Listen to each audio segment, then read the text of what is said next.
quero convidar você a abrir a sua Bíblia então em Apocalipse. Hoje de manhã nós iniciamos a nossa série de mensagens com a introdução ao livro de Apocalipse. Vocês viram aí o convite do pastor Tiago. Apocalipse no capítulo 1. Você pode aí abrir a sua Bíblia, Apocalipse no capítulo 1.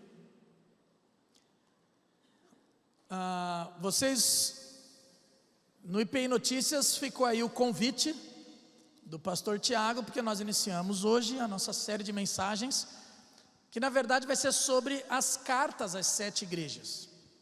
Mas nesse primeiro domingo então, nós demos essa ênfase, domingo de manhã, hoje pela manhã, numa introdução ao livro de Apocalipse. E vai ser uma sequência, serão mensagens diferentes, tanto manhã quanto à noite, mas numa sequência. Então, se você se sentir desafiado, venha tanto de manhã quanto à noite. É um convite que a gente tem feito, porque daí você pega a sequência. Então, hoje de manhã eu falei um pouco sobre a introdução ao livro de Apocalipse. Eu não vou repetir, depois tem lá no YouTube, hoje você pode acompanhar, mas uma breve introdução. A gente começa falando então com relação ao autor do livro, que foi João, e por 4 vezes ele se apresenta. Está aqui atrás de mim, vocês vão acompanhando aí. O autor do livro é João, ele se apresenta, por isso eu vou só pincelar e cortar, só vou dar a introduçãozinha do que foi hoje de manhã, mas só para a turma lembrar, senão depois você pega lá. A data aproximada do livro de Apocalipse é 95, 96 depois de Cristo. João está exilado na ilha de Patmos. A ilha de Patmos era uma prisão militar, uma prisão romana, e eles levavam literalmente aqueles que estavam afrontando, né? Eles passavam por uma perseguição terrível, terrível mesmo. Era logo depois de Nero. Nero tinha feito um massacre entre os cristãos. Depois de Nero, que eles chamavam inclusive do novo Nero, que era Domiciano, ele continua com uma perseguição ferrenha. E aí tem as possíveis interpretações. Eu não vou repetir toda a mensagem do domingo, mas tem as possíveis interpretações do livro de Apocalipse, e aí você pode acompanhar lá. Mas o propósito de Apocalipse literalmente é trazer esse encorajamento aos fiéis a permanecerem firmes, mesmo diante de tanta perseguição e dificuldade. Apocalipse é um livro que a gente muitas vezes foge, que a gente não quer ler, que a gente corre, mas a ideia do Apocalipse é justamente o contrário. É para ser revelado, é para ser estudado. Eles usavam o livro de Apocalipse no momento de dificuldade, no momento de perseguição, no momento de luta terrível, para serem encorajados, para terem esperança, para lembrarem e estarem cientes de que o Senhor Jesus derrotou os nossos inimigos. O livro de Apocalipse é o Senhor Jesus derrotando inimigo por inimigo, todo mundo que se levanta, a trindade satânica que ele quer imitar, né? A nossa trindade. Satanás faz a trindade satânica também, tudo para imitar, para vencer, e levanta um monte de inimigo, e aí o Senhor Jesus vai derrotando inimigo por inimigo. O livro de Apocalipse é essa grande vitória do Senhor Jesus, é saber que Ele é soberano sobre todas as coisas, e diante de tantas lutas, diante de tantas tribulações, diante de tantas dificuldades, o Senhor não perde a sua soberania. O Senhor não perde o poder, é a sua mão, a sua destra fiel, ainda detém todo o poder de todo o mundo, de todo o universo. Então por isso que ele é chamado, esse propósito de encorajar, de saber que essa grande vitória do Senhor Jesus. Quando você olha os evangelhos, é Jesus apresentando o Pai. Quando você olha o Apocalipse, é o Pai revelando o Filho. E é interessante que o Pai não revela o Filho como alguém que está ali, que vai como uma ovelha muda ao matadouro, alguém com os cravos nas mãos, alguém ensanguentado com a coroa de espinhos, mas agora ele revela o Filho, mostrando alguém vitorioso, aquele que tem os olhos com chama, aquele que da sua boca sai espada de 2 gumes, é aquele que tem o cabelo como neve, a cor, o vestido, e ele vai mostrando essa poderosa figura, gloriosa figura do Senhor Jesus. Essa revelação do Apocalipse. Apocalipse não é um livro fechado, mas Apocalipse é um livro que é para ser revelado. Quando você olha no começo do livro, ali no primeiro capítulo, ele já vai falar: escreve isso, manda as cartas às 7 igrejas, a gente vai falar um pouco sobre isso agora, mostra para as pessoas. Apocalipse é literalmente a ideia do apo, que é de dentro para fora, calipsis, que é revelação, o véu, a ideia de descortinar o véu, de mostrar para as pessoas, de revelar, por isso que a palavra revelação. Não é um livro que é para ficar escondido, não é um livro que é para não ser pregado. Muitos pastores fogem de pregar do livro de Apocalipse, a gente ouve pouquíssimas mensagens do livro de Apocalipse, a gente corre dele. Mas é um livro que é para ser pregado, ensinado, instruído, porque ele traz esperança, que diante de uma perseguição absurda, diante de uma perseguição tremenda, o Senhor, o nosso Deus, é soberano e é vitorioso. Então ele vai falar sobre várias características. Aí tem as características do número 7, e aí se você tem tantos números 7, você pode olhar aí as 7 bem-aventuranças, as 7 igrejas, os 7 espíritos, tem tanta coisa, e é interessante, porque a gente se confunde que toda essa revelação, ela não é em ordem cronológica, são revelações às vezes do mesmo acontecimento de uma perspectiva diferente. Então a gente lê o livro de Apocalipse e fala, puxa vida, tem as 7 taças, os 7 selos, as 7 trombetas e tudo que está acontecendo, e aí você quer entender e você quer colocar em ordem cronológica, e muita gente fica tentando arrumar data e o que vai acontecer, e a gente não consegue entender Apocalipse assim, porque às vezes Apocalipse ele vai falar da mesma coisa numa perspectiva diferente. Então ele tem um trecho lá de 7, e aí ele está falando de uma coisa, depois tem mais um trecho de outros 7, e ele está falando de outra coisa, e às vezes ele vai falar de um outro trecho de 7, que ele volta para falar dessa mesma coisa numa perspectiva diferente. Na teologia a gente chama isso de um paralelismo progressivo. Ele vai falar, ele vai desenvolvendo em temas que são semelhantes e às vezes do mesmo tema, só que numa perspectiva diferente. Eu falei um pouco sobre isso de manhã. Aí ele vai nessa saudação, então, a saudação e doxologia, que é, se você olhar na sua Bíblia, esse começo, e ele vai falar sobre essa graça e a paz do Senhor Jesus, e lembrando num contexto de extrema perseguição, e é o próprio Deus falando. Eu não vou repetir tudo, gente, mas só para lembrar, porque assim, a gente tem a ideia do Apocalipse, e se você lembrar na Bíblia, muitas das profecias na Bíblia tratam de coisas que estavam acontecendo, eles não sabiam que eles estavam escrevendo a Bíblia. Então só para lembrar, quando fala Daniel vai falar sobre os reis da época, ele vai falar sobre os impérios da época, mas tem essa linguagem profética. Quando vai falar no Antigo Testamento sobre Satanás, também está usando de reis da época, e aí cita a questão de Satanás, como ele caiu. Então quando ele fala de Apocalipse, é a mesma forma, ele está falando de coisas que aconteciam na época, dessa perseguição que acontecia por Nero, por Domiciano e outros, e aí essa perseguição. Então tem gente que traduz ou interpreta o Apocalipse como algo que já aconteceu, e deixa isso no passado. Tem gente que interpreta o Apocalipse como futuro, não, isso aqui é só o que vai acontecer, mas a gente entende que o Apocalipse é algo que nós podemos interpretar para hoje, e também para o futuro. Essas cartas às 7 igrejas, elas são para nós hoje, e é isso que eu quero explicar agora, nessa introdução às cartas às 7 igrejas, porque ele vai descrever Jesus, e aqui é só um resumo do que nós falamos de manhã. Eu falei sobre 3 temas no livro do Apocalipse, 3 características do Senhor Jesus, e as 2 reações do apóstolo João, quando ele recebe essa revelação. Então, os 3 temas, que é a questão do sofrimento, do reino, que ele fala, da perseverança, as 3 características do Senhor Jesus, como uma testemunha fiel, como primogênito dos mortos, e como soberano dos reis da terra, e as 2 reações que João tem, ele se prostra diante do Senhor, e ele é restaurado gloriosamente. Essa foi a mensagem de hoje de manhã. A gente entra na mensagem de agora à noite, e de novo, falo, se você quiser acompanhar, se você quiser olhar, tem lá no YouTube, você pode depois, durante a semana, com calma, assistir. Mas aí ele entra então nas cartas às 7 igrejas, e a gente precisa entender. De novo, cada pastor depois vai vir falar de uma carta, ou de uma igreja. Então por isso eu vou fazer um pincelado agora, um pincelado geral das cartas às 7 igrejas. Então vai ser uma introdução a estas cartas. E aí cada pastor, eu volto numa igreja, depois agora não lembro qual, mas eu volto numa igreja também para compartilhar com vocês, mas aí a gente vai dividir, tem a escala, nós fizemos essa divisão, os pastores vão também poder compartilhar, então eu não vou me aprofundar em cada uma delas, porque depois vocês terão a oportunidade da gente se aprofundar junto, né, nessas cartas. Então vamos lá.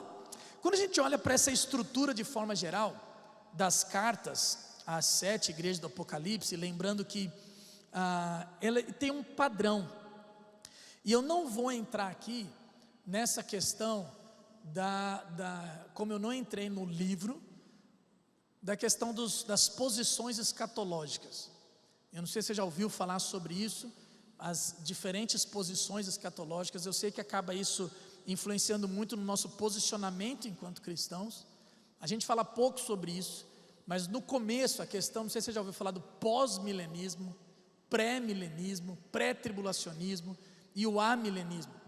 Mas a ideia é que o pós-milenismo é que Jesus volta após o milênio. Pós-milenismo, a ideia do milênio, de um reino de 1000 anos, onde o Senhor Jesus vai reinar na terra, onde vai haver um tempo de cristianização. Isso foi muito comum lá atrás. Os principais avivalistas na época, Jonathan Edwards, na época de missões, eles tinham muito essa posição, porque a época de missões foi quando os missionários se espalharam pela terra, e aí eles tinham essa ideia, século XVIII, século XVII, XVIII, XIX, eles tinham muito, era a posição mais comum daquela época, porque era quando os missionários foram espalhados, era a época das grandes missões mundiais, e falaram, puxa, vai haver uma cristianização do mundo, vai haver esse reino do Senhor Jesus, e então depois virá o fim. Algumas músicas que nós cantamos, algumas pregações, algumas pessoas ainda têm esse posicionamento, quando fala assim, o Brasil será do Senhor Jesus, o mundo será do Senhor Jesus, ainda é muito influenciado por essa posição do pós-milenismo, que havendo uma cristianização do mundo, depois Jesus virá. A partir do século XX, essa posição foi meio caindo por terra, porque quando vieram as grandes guerras mundiais, quando viu a situação do homem, quando a gente se depara com a realidade, a gente percebe que é difícil falar em cristianização do mundo, porque o mundo jaz no maligno, e a coisa está de mal a pior. E aí a turma começou a se levantar e a estudar um pouco, então tem o pré-milenismo, que Jesus voltaria antes do milênio. E eles começaram a olhar isso por uma questão olhando toda essa questão da noiva e do noivo, toda essa figura do Novo Testamento, quando fala da noiva e do noivo, que fala sobre as bodas do Cordeiro, que seria mais ou menos a ideia dos 7 anos, e a tribulação, dividida em 3 anos e meio, 3 anos e meio, e a 70ª semana de Daniel. Então eles começam a encaixar tudo isso. No hebraico a palavra para dias e para anos é muito semelhante. Eles falam, puxa vida, então Jesus vai voltar antes, vai ter um arrebatamento da igreja, vai ter as bodas do Cordeiro, que são 7 anos, essa tribulação e grande tribulação, e depois a segunda vinda do Senhor Jesus, e depois do milênio. Eles começaram a olhar isso. Essa é a posição pré-milênio, antes do milênio, e depois a segunda vinda e tudo mais. E aí tem a posição amilenista que acredita que tudo isso vai ter esse momento, não é literal, são símbolos, analogias. E aí vai ter esse tempo onde na verdade Jesus reina, Jesus já reina, esse milênio não é literal, mas é esse reinado do Senhor Jesus, como ele já veio desde quando ele morreu e ressuscitou, e ele diz, o reino de Deus é chegado, o reino de Deus está entre vós, o reino de Deus é próximo, o reino de Deus está em vocês. Então o Senhor Jesus que reina já, e nós somos reinos e sacerdotes, e esse reinado do Senhor Jesus que dura, e que então vem o fim. Nós temos esse momento de que desde a sua morte e ressurreição e até a sua segunda vinda, como esse reinado do Senhor Jesus, e essa é a luta, eu falei um pouco sobre esse reino hoje de manhã, a igreja como um sinal do reino de Deus, a igreja sinalizando o reino de Deus chegou, e a gente precisa anunciar isso, e depois ele volta. Então essas são algumas posições. Eu falo que é uma coisa que eu não brigo pelo futuro, eu não vou brigar pelo futuro. Se eu falar, eu sou pré, que Jesus volta antes, e aí eu vou ser livre da tribulação, e aí de repente eu vejo, puxa, peraí, apareceu o anticristo, eu mudei de opinião na hora, só posso, beleza, sem problema nenhum, só posso, o que eu quero é estar no céu. Então eu falo que eu não brigo sobre Apocalipse, futuro, porque o livro de Apocalipse não é para ficar discutindo o que vai acontecer, discutindo e descobrindo as coisas do futuro. O livro do Apocalipse não é para isso. O livro do Apocalipse é para a gente saber que o Senhor Jesus é soberano sobre todas as coisas, e que em meio a tanta tribulação, perseguição na nossa vida, ainda podemos ter certeza que Ele venceu, e porque Ele venceu, nós vencemos também. Então você pode não precisa ter medo da morte, porque Ele venceu a morte. Você não precisa ter medo da morte, porque a morte para nós é só um rito de passagem, porque Ele já venceu o nosso maior inimigo, que era a morte. E você não precisa ter medo da vida, você não precisa ter medo das tribulações, você não precisa ter medo da angústia, você não precisa ter medo de tudo que a gente enfrenta, porque Ele já venceu. É isso que a gente pode ter. Então a estrutura, pensando agora as cartas, todas elas são semelhantes. Tem a estrutura de uma apresentação, de uma apreciação, o que ele fala para a igreja, de uma reprovação, só duas que não recebem, e de uma promessa. Quando a gente olha para essa estrutura, e ele se apresenta em todas elas, e aí deixa eu ver o que eu acho aqui das minhas. Quando ele se apresenta, você pega lá, quando ele pega o livro, a carta de Éfeso, para a igreja de Éfeso, Jesus se apresenta como aquele que anda no meio da igreja, segurando a liderança na mão como seu pastor. Na igreja de Esmirna, Jesus se apresenta como aquele que esteve morto e tornou a viver, aquele que venceu a morte.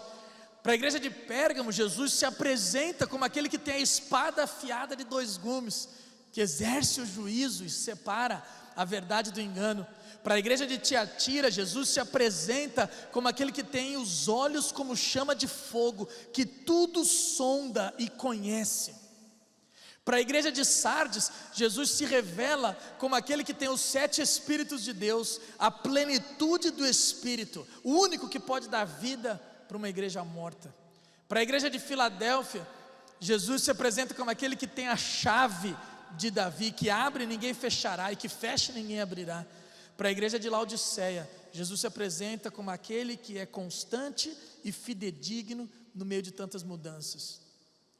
Em todas elas, Jesus, ele se apresenta, ele se revela, ele dá alguma apreciação, ele traz alguma reprova e ele deixa uma promessa. Mas o mais importante para nós hoje é entender o que significa as 7 igrejas. Porque alguns, tentando entender, interpretar isso, colocaram como que cada igreja fosse por ordem cronológica. E por muito tempo, algumas igrejas entenderam assim. Então quando começava lá na igreja de Éfeso, era um tempo, talvez o tempo dos apóstolos, a primeiro século. Aí depois passa para a segunda igreja, que seria a pós-apostólica. Depois passa para a terceira igreja, como em ordem cronológica. Nós não entendemos assim. Nós entendemos que o significado dessas cartas às 7 igrejas, elas representam todas as igrejas, em todos os tempos, até a volta do Senhor. Isso é importante para a gente começar a conversar, e para você entender toda a série que virá. Nós entendemos quando Jesus, Deus, o Espírito de Deus, fala para João, escreve tudo isso, escreve num livro, e manda para as 7 igrejas, porque tinham muito mais que 7 igrejas. Haviam muito mais que 7 igrejas naquela época. Mas quando ele diz escreve as 7 igrejas, ele está dizendo, revela isso para todas as igrejas. Mas só para aquele tempo? Não. Por isso que a gente entende como palavra de Deus hoje. Revela isso para todas as igrejas, em todos os tempos, até a volta do Senhor. Por que é importante a gente entender isso? Porque quando a gente lê igreja por igreja, e quando a gente for estudar igreja por igreja, nós precisamos entender que essa palavra é para nós hoje. E a gente vai precisar discernir o que o Senhor Jesus está dizendo para o nosso momento. E quando eu falo nosso momento também, é importante a gente dizer que não é só a igreja local. Quando nós olhamos aqui, ele está falando sobre cidades. A igreja que se encontra na cidade de Éfeso, ele não fala sobre a igreja placa, a igreja denominação, a igreja grupinho reunido. Ele está falando assim, a minha igreja na cidade de Éfeso, eu falo isso. Nós vamos precisar discernir como temos vivido na cidade de Marília, como temos sido igreja na cidade de Marília, não só nos fechar na primeira IPI de Marília, mas precisamos discernir o tempo e época, precisamos discernir o nosso comportamento, o nosso procedimento, precisaremos discernir o nosso coração e as intenções do nosso coração, para entendermos o que Jesus quer nos dizer.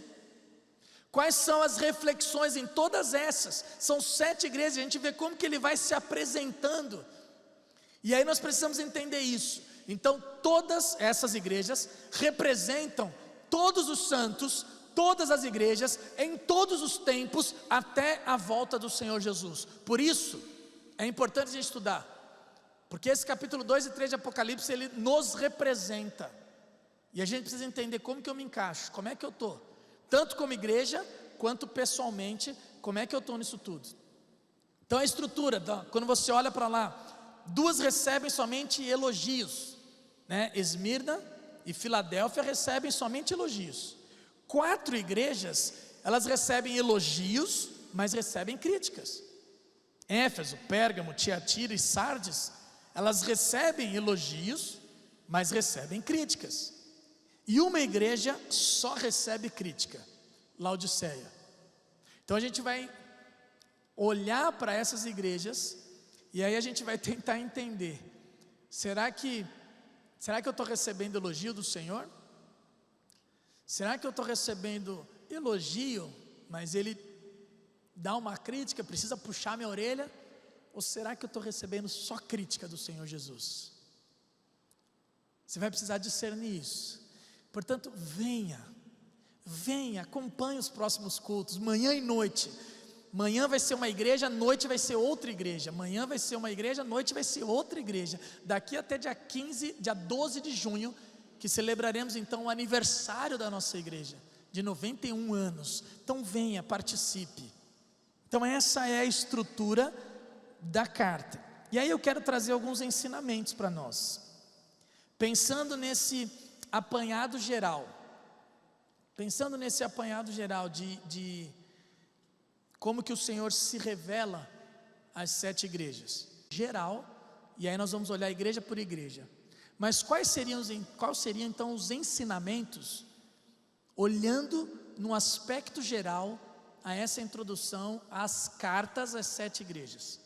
Uma coisa que me chama a atenção, quando João olha, antes dele olhar para Jesus e para a figura de Jesus, antes de Jesus ser revelado pelo Pai, ele olha as igrejas. A igreja é a revelação de Cristo para a cidade. Primeiro ensinamento, quando a gente olha para isso tudo, a igreja é quem mostra Jesus para a cidade. Antes de olhar o Cristo glorificado, antes de olhar o leão, o cordeiro, e ter essa imagem de Jesus, e os 24 anciãos em volta, e toda aquela beleza da visão gloriosa do Senhor, antes disso, ele olha os 7 candelabros, ele olha as 7 igrejas. E aí Hernandes Dias Lopes diz assim, ninguém verá a Cristo, ou ninguém verá o Cristo da glória, o Cristo da vitória, o Cristo glorificado fora da igreja. A salvação é por meio de Jesus, mas ninguém poderá ser salvo sem fazer parte da igreja, que é a noiva do Cordeiro. Agora a gente precisa entender isso, porque quando você pega uma frase de Hernandes Dias Lopes assim, a gente tem a ideia de puxar sardinha, falando sempre de igreja. Gente, quando a gente fala de igreja, a gente está falando da igreja, essa igreja universal. Ninguém pode ser salvo e não participar de uma igreja, porque quando você se converte ao Senhor, você se torna igreja. Nós somos templo do Espírito Santo de Deus. Então esse papo dos desigrejados, se a gente olhar teologicamente falando, não existe. Não existe desigrejado, a não ser que eu queira agora acreditar em perda da salvação. Respeito quem acredita, mas eu não acredito. Então não existe desigrejado, não existe alguém sair da igreja, porque você se converte ao Senhor, você se torna a igreja. O que falta para nós é o entendimento do que significa ser igreja. Ninguém pode ver o Senhor, ninguém pode ter salvação se não fazer parte da igreja, porque quando você tem salvação, você é corpo. Você é a igreja. Você está deixando de ir num prédio, você está deixando de ir numa reunião, você não quer acatar de repente um projeto de um grupo local, mas você não deixa de ser igreja. Quando as pessoas chegam para mim e falam assim: pastor, estou mudando de igreja, eu falo: impossível. E as pessoas se assustam, porque hoje tem aqueles pastores ditadores, né? Tem um monte de pastor ditador e tal. E eu falo assim: impossível. A pessoa se assusta: mas como? Eu falei assim: não, é impossível mudar de igreja, que a igreja do Senhor Jesus é uma só. Você está indo adorar em outro lugar, você está indo cultuar em outro lugar, você vai ter comunhão com outras pessoas, mas você não muda de igreja, porque a igreja do Senhor Jesus é uma só. Quando Ele olha para a cidade de Marília, o Senhor Jesus vem buscar a uma única noiva. O Senhor Jesus não tem duas noivas, o Senhor Jesus não vem buscar outras noivas, Ele tem uma única noiva. E quando Ele olha para cá, Ele não vê cercas. Não sei se você já ouviu essa ilustração do avião. Quando você está de cima lá no avião e você olha para baixo e vê o verde, você não vê cerca, você não vê as divisões das fazendas, você não vê cerca, você não vê muro de casa. Você está lá de cima, você vê uma coisa só, você vê aquela cidade, você vê as fazendas, você não vê cerca. Só olha cerca quem olha aqui de baixo. Quando você olha de baixo, você fica vendo cerca. Então, na verdade, quando a gente está olhando cerca, placa de igreja, muro de igreja, denominação, quando a gente está brigando por isso, é porque a gente está com a visão aqui de baixo, com a visão mundana. Porque quando eu estou com a visão celestial, quando eu penso nas coisas lá do alto, como o Senhor manda, quando eu olho lá para cima, de baixo para cima, ou de cima para baixo, quando Deus olha, Ele vê uma única igreja. Não existe várias igrejas, existe o corpo do Senhor. E aí a gente tem o grupo local. E o que é esse grupo local? Quando eu me identifico com um projeto, quando eu me identifico com pessoas, quando eu me identifico com um sonho, com a mesma visão, e eu falo: opa, eu quero estar com essa galera, eu quero somar com essa turma, eu quero edificar junto, eu vejo por dons e talentos, eu quero agregar com essa turma. E aí então eu me identifico com um corpo local, com um projeto local. Eu falo: agora eu estou com vocês. E aí a gente se torna membro, e a gente se batiza, e a gente começa a participar em ministério, e isso então se torna o que a gente chama de igreja local. A igreja se torna então a revelação de Cristo para a cidade. É isso que acontece, é isso que Jesus vai falar. Nós somos literalmente pequenos cristos, cristãos. A palavra cristão nada mais é do que pequenos cristos. A ideia das pessoas, e quando chamaram a primeira vez os discípulos de cristãos em Antioquia, Atos capítulo 11, eles estão fazendo uma brincadeira, uma chacota. A primeira vez que nós fomos chamados de cristãos era em torno de sarro, tiração de sarro. Falando assim: vocês querem imitar aquele lá? Vocês querem ser pequenos cristos? Vocês querem ser então imitadores desse aí? É isso que eles estavam fazendo. A ideia de cristão significa pequenos cristos, imitadores de Jesus. Nós somos cristãos, então nós somos Jesus andando pela cidade, nós somos pequenos cristos andando no nosso trabalho, na nossa faculdade, na escola, no condomínio, quando vai praticar esporte. Nós somos aquilo que as pessoas vão olhar sobre Jesus. Por isso que as pessoas dizem, né? Como que elas enxergarão Cristo? Através da tua vida. As pessoas enxergarão Cristo através da tua vida. Olha que responsabilidade. Nós carregamos essa bandeira, essa camiseta, nós vestimos a camiseta de Jesus. Por isso a importância do nosso testemunho, porque a igreja é a revelação de Cristo para a cidade. A gente precisa entender isso. Só que ao mesmo tempo que a gente tem essa responsabilidade, a segunda lição que fala sobre as cartas às 7 igrejas é que a igreja nem sempre é aquilo que aparenta ser. A igreja nem sempre é aquilo que aparenta ser, porque Jesus conhece a igreja de uma forma profunda. E aí você pode trazer para a tua realidade pessoal. O Senhor Jesus te conhece de uma forma profunda. Ele conhece as tuas obras, e é o que Ele fala para cada igreja. Eu conheço as tuas obras, eu sei onde você está, eu sei o teu contexto, eu sei a cidade, eu conheço a história da cidade, eu conheço o contexto da cidade, eu conheço a tua dificuldade, eu conheço a tua circunstância, eu sei o que você tem enfrentado.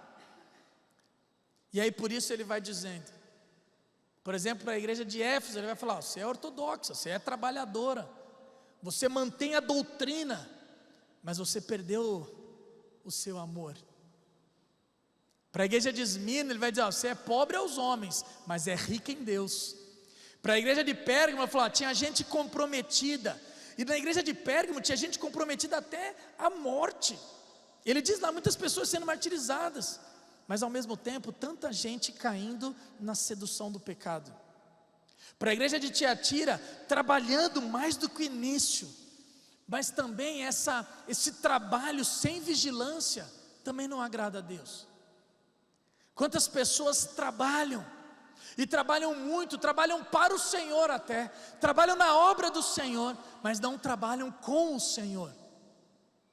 Se gastam tanto no ministério, se gastam tanto para entregar alguma coisa, para produzir, mas não tem tempo de vigilância, não tem tempo devocional.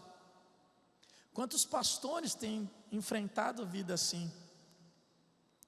Sardes, ele vai dizer, tem uma reputação de igreja viva, mas estava morta.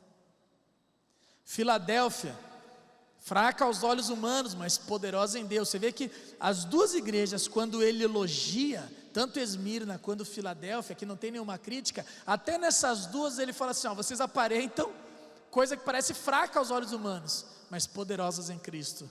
E para Laodiceia, a igreja que se achava rica e abastada, mas era pobre e miserável. A igreja nem sempre é o que aparenta ser. E aqui eu acho que cabe uma reflexão da nossa própria vida.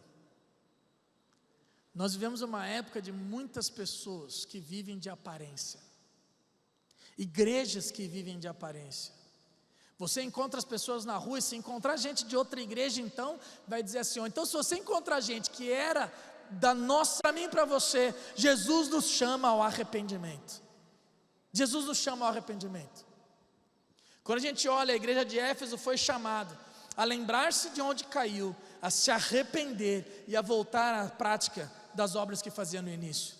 A igreja de Pérgamo, ele diz, portanto, arrependa-se, senão eu virei em breve até você, lutarei contra eles com a espada que sai da minha boca. Tiatira, aquela que tinha a falsa profetisa, né, Jezabel, que deixava a turma ter um convite, e aqui em Tiatira ele fala: eu dei tempo para ela se arrepender.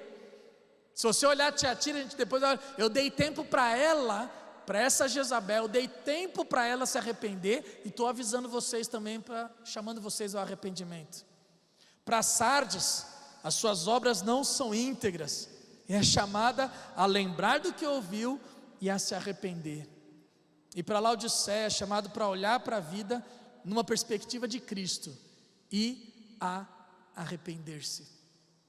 Você vê como Jesus chama as igrejas, ele faz a crítica, ele dá a lambada, ele dá a exortação, mas ele chama ao arrependimento. E só para a gente lembrar, o arrependimento eu gosto de frisar, ou para lembrar mais fácil, de uma maneira didática, com 3 Cs, 3 palavrinhas com C. O que é o arrependimento? Porque tem gente que acha, que fala assim: eu estou arrependido, começa a chorar, tá? Às vezes não é arrependimento, é remorso. Quando é descoberto no pecado, quando tudo vem à tona, tem muita gente que chora, faz um drama, e às vezes não está arrependido, é remorso. Remorso porque descobriram, remorso porque a casa caiu, remorso porque o teu nome agora todo mundo não vai achar que era tudo isso. É muito difícil a gente discernir o que é arrependimento verdadeiro e o que é remorso. O arrependimento verdadeiro começa com a contrição. Primeira palavra com C, contrição. Contrição é esse choro, porque a gente se depara com a realidade, a gente se depara com essa tristeza de ter sido pego, a gente se repara com essa confrontação de saber: eu não era tudo isso, e eu sou homem, miserável, pecador, e você chora, essa é a contrição. Mas contrição só não é arrependimento. Primeiro é a contrição, depois vem a confissão. Confissão é você reconhecer. Aí você afirma: realmente eu sou. Você verbaliza, você confessa o seu pecado, você diz: eu realmente sou isso, eu atesto isso, eu confirmo isso, eu verbalizo, eu estava errado. Isso é a confissão. Então Então arrependimento é contrição, arrependimento é confissão, mas arrependimento verdadeiro tem os 3 Cs, é conversão. Arrependimento verdadeiro, ele é contrição, confissão e conversão. Conversão é mudança de atitude. Conversão à esquerda, conversão à direita. Conversão, eu estou indo num caminho de morte, mas eu me arrependo e eu mudo de direção. Eu estou indo num caminho de morte, eu me arrependo e eu mudo de atitude.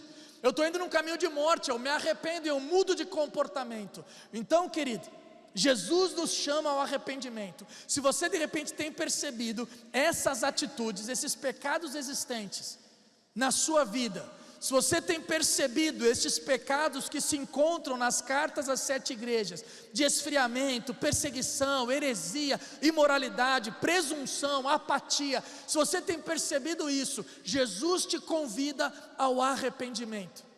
Jesus te convida à mudança de atitude. Mudança de atitude, porque arrependimento verdadeiro é isso. Então feche os teus olhos. E agora eu quero que você reflita sobre isso. Se você tem diagnosticado na sua vida, no seu comportamento, nas suas atitudes, algum destes pecados, algum destes comportamentos, alguma dessas características das cartas às 7 igrejas, e nós poderemos nos aprofundar nelas. A partir do domingo que vem nós começaremos a olhar igreja por igreja, de uma maneira mais profunda. Nós teremos essa oportunidade de estudar esses comportamentos, esses pecados e como sair deles. Eu te convido a se arrepender. Jesus nos chama a esse arrependimento. É você e Deus.